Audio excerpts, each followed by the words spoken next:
অন্যায়ভাবে আমাদের জেলা কমিটির সদস্য কমরেড লায়েক আলী এবং তিনি 2026 সালে বিধানসভার প্রার্থী ছিলেন, তাকে অ্যারেস্ট করা হয়েছে বারুইপুর গণধর্ষণ কাণ্ডে।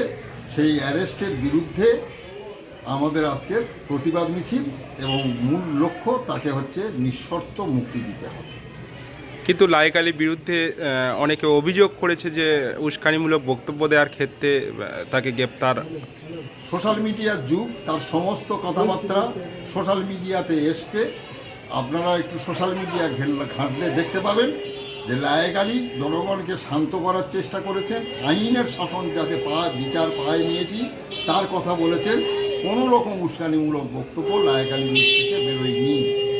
এটা কি কোনো রাজনৈতিক উদ্দেশ্য প্রণোদিত? এটা রাজনৈতিক ষড়যন্ত্র। সিপিআইএমদের উপরে মানসিকভাবে সিপিআইএমদের দুর্বল করে দেওয়ার জন্য লায়েক আলীর মতন আমার জেলা কমিটির সদস্যকে গ্রেপ্তার করা হয়। আপনার নাম? কালীগোপাল হালদার, সম্পাদক, Madhurpur 2 area committee. Thank you.